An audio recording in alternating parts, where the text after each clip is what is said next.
సింగరేణి ఈ కార్యక్రమానికి వచ్చిన జిఎం గారు, మన పెద్దలు సిద్ధరామయ్య గారు, రమేష్ గారు, విజయ్ కుమార్ గారు, విజయ్ ప్రసాద్ గారు, సత్యనారాయణ గారు, సింగరేణి సంస్థ అధికారులు, స్నేహితులు, ఇప్పుడే చూశాను సుమారు 2000 అప్లికేషన్స్ వచ్చాయి అండర్ దిస్ డిపెండెంట్ ఎంప్లాయ్మెంట్ స్కీమ్లో. సుమారు 1991 ఎంప్లాయ్మెంట్స్ ఆల్రెడీ కలిగించడం జరిగింది. ఇంకొక 126 ఇన్ ప్రాసెస్. సింగరేణి సంస్థ అంటేనే మా నాన్నగారు కాకా వెంకటస్వామి గారు గుర్తొస్తారు. ఎందుకంటే మేము చిన్న ఉన్నప్పటి నుంచి మా నాన్నగారు ఎప్పుడు కూడా బొగ్గు గని కార్మికులు ఎంత కష్టపడి వారి బొగ్గు ఉత్పత్తి తీసుకొస్తారో, ఈ సంస్థను మంచి ప్రొడక్టివిటీ తెస్తూ ఈ సంస్థను ముందుకు తీసుకెళ్ళడానికి కార్మికుల శ్రమ ఎంతున్నదో అని చెప్పి ఎప్పుడు కూడా వారు చెప్పేవారు. నేను బిజినెస్లో ఉన్నప్పుడు మా నాన్నగారు యూనియన్ మినిస్టర్ ఉన్నారు. ఢిల్లీలో ఉన్నప్పుడు సింగరేణి సంస్థ BIFRలో పోవడం. అప్పుడు వారు పివి నరసింహారావు గారితో మాట్లాడి, మా సంస్థలో సింగరేణిలో 1,00,000 ఉద్యోగాలు ఉన్నాయి, నేను ఎట్లనైనా కాపాడాలని చెప్పి ఆ రోజులలో పివి నరసింహారావు గారు ప్రధానమంత్రి గారు ఉండే వారితో చెప్పడం జరిగింది. నరసింహారావు గారు కూడా, ఎందుకంటే వారు తెలుగు బిడ్డ, వారికి అర్థమవుతుంది ఈ తెలంగాణ ప్రాంతంలో సింగరేణి సంస్థ అంటే ఎంత ముఖ్యమైనదో అని చెప్పి వారు కూడా ఇమ్మీడియట్ స్పందన ఇచ్చి ఈ 400 కోట్ల రూపాయలు NTPC నుంచి ఇప్పించి ఈ సంస్థను కాపాడడం జరిగింది. అంటే 1,00,000 ఉద్యోగాలు ఆ రోజుల్లో కాపాడడం. ఈ రోజు ఇంత ఎంప్లాయ్మెంట్ వస్తుందంటే ఇండిపెండెంట్ ఎంప్లాయ్మెంట్ స్కీమ్ కింద చాలా మంచి విషయం. మనం కూడా ఈ సీతారామయ్య గారు చెప్పినట్టు ఎవరైతే ఉద్యోగస్తులు జాయిన్ అవుతున్నారో కొత్తగా, వాళ్ళందరూ కూడా ఒక విషయం గమనించాలి.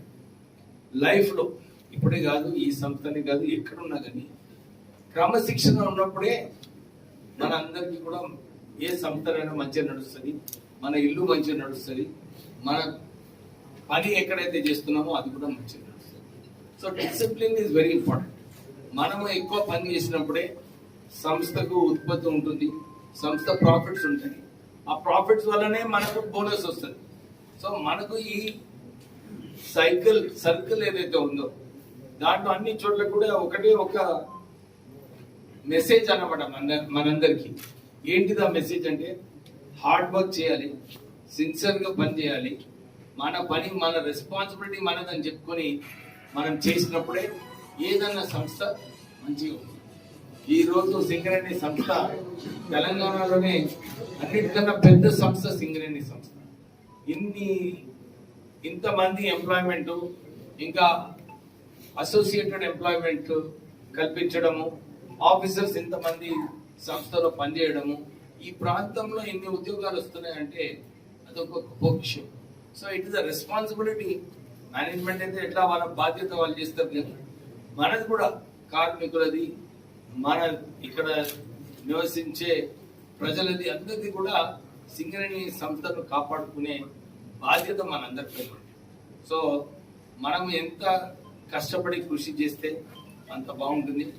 నేను కూడా మొన్న నాకు CMD గారు ఒక నోట్ ఇచ్చారు, ఎట్లా ఫ్యూచర్లో ఈ సింగరేణి సంస్థలో గనులు ఎట్లా కొన్ని మూతపడిపోతాయి, ఎట్లా సింగరేణి సంస్థను ఈ రోజు 72 మిలియన్ టన్నుల ఉత్పత్తి చేస్తుందంటే దీన్ని ఎట్లా కాపాడుకోవాలని చెప్పి మరో నోటు ఇవ్వడం జరిగింది. నేను క్యాబినెట్ మీటింగ్ తర్వాత CM గారికి ఇదే చెప్పాను, మా ప్రాంతంలో సింగరేణి సంస్థకు ఇంకా ఎక్కువ గనులు తెచ్చే అవసరం ఉన్నది. ఇంతకుముందు TRS ప్రభుత్వం ఉన్నప్పుడు వారు మాకు కేవలం అలాట్మెంట్ బేసిస్ కావాలి, మాకు ఈ ఆప్షన్ బేసిస్ లో వద్దు అని చెప్పి ఆ రోజులలో కావాలని రాజకీయం చేయడం జరిగింది. కానీ ఏమైంది, ఈ 4 సంవత్సరాలలో కొత్త గనులు రాలేదు, మన ప్రాంతానికి ఉద్యోగాలు రాలేదు.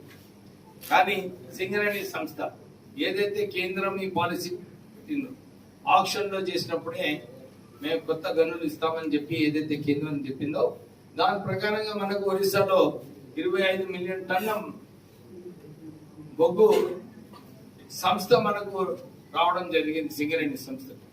ఇప్పుడు 25 మిలియన్ టన్నులు అంటే నియర్లీ 40% మన ఈ రోజు ఉన్న సింగరేణి సంస్థ ప్రొడక్షన్ కెపాసిటీకి 40% అక్కడ ఆ సంస్థ మనకు రావడం జరిగింది. అంటే ఉద్యోగాలు ఎన్ని వస్తాయి అక్కడనేమో ఉద్యోగాలు వస్తున్నాయి, మనం ఇక్కడ టెండర్ల పోక, ఆక్షన్ల పోక మన ప్రాంతానికి మనం ఉద్యోగాలు తీసుకురక్కలేదు. సో నేను ఈ విషయము ముఖ్యమంత్రి గారికి స్పష్టంగా చెప్పడం జరిగింది. వారు కూడా ఒప్పుకున్నారు, లేదు మనము నెక్స్ట్ టైం ఆప్షన్ లో పార్టిసిపేట్ చేద్దాము, మన ప్రాంతానికి మనం ఎక్కువ గనులు తెచ్చుకుందాము, ఇక్కడ ఎక్కువ ఉద్యోగాలు తెప్పించుకుందాము అని చెప్పి వారు కూడా సమర్థించడం జరిగింది. నేను ఈ వచ్చే రోజులలో ఎప్పుడు వస్తుందో చెప్పాలి జీఎం గారు. Then is the next option ఎప్పుడు వస్తుందో మనం సింగరేణి సంస్థను కూడా, ఎందుకంటే ఇంత పెద్ద చరిత్ర ఒక సంస్థలో, ఇంత ఎక్స్పీరియన్స్, మనం ఏదైతే సింగరేణి సంస్థను ఈ రోజున నడిపిస్తున్నామో కొత్త గనులను కూడా మంచి నడిపించే అవకాశం మన సింగరేణి సంస్థకు ఉంటది. సో అందరం కలిసి ఈ సంస్థను ఏదైతే 72 మిలియన్ టన్నుల ప్రొడక్షన్ కెపాసిటీ ఉందో దీన్ని ఎన్ని గంటలు మూతబడినా కానీ ప్రొడక్షన్ కెపాసిటీ పెంచుతూ ఇంకా ఎక్కువ ప్రొడక్షన్ కెపాసిటీ మన సంస్థకు రావాలని చెప్పి అందరు కూడా మనం పనిచేయాలని చెప్పి కోరుతూ, ఉద్యోగ పత్రాలు ఇచ్చే కార్యక్రమానికి ముఖ్య అతిథిగా విచ్చేసిన డాక్టర్ వివేక్ వెంకటస్వామి, తెలంగాణ రాష్ట్ర కార్మిక శాఖ మంత్రులు మరియు మైన్స్ అండ్ జియాలజీ మంత్రివర్యులు, అదేవిధంగా ఈ కార్యక్రమానికి విచ్చేసిన ఏఐటిసి నాయకులు సీతారామయ్య గారికి, సిఎంఐ ప్రెసిడెంట్ శ్రీ రమేష్ గారికి, పర్సనల్ మేనేజర్ శ్యామ్ సుందర్ గారికి, ఎస్ఓడిజిఎం విజయప్రసాద్ గారికి, కార్మిక నాయకులకి, Salendra Satyanarayana Mandamarri branch secretary AITC వారికి, మిగతా యూనియన్ నాయకులకి, సింగరేణి ఉద్యోగస్తులకి, పత్రికా ప్రముఖులందరికీ శుభ సాయంకాలం.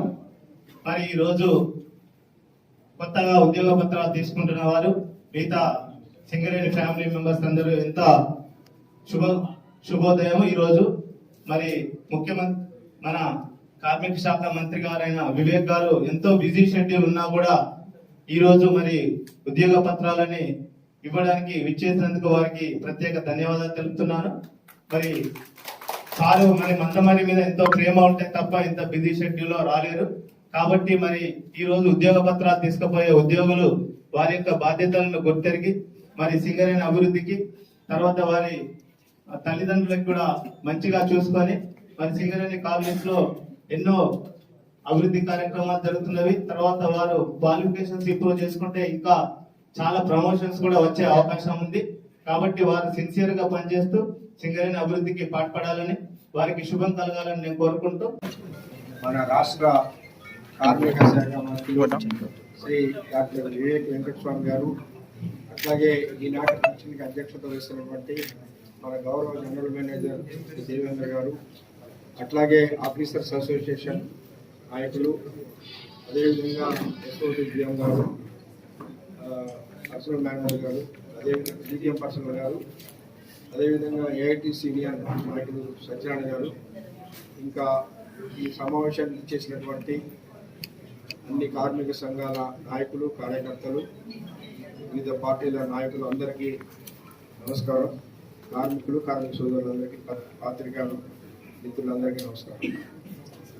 ఈరోజు మన మందమరిలో ఏరియాలో పనిచేసి కార్మికులు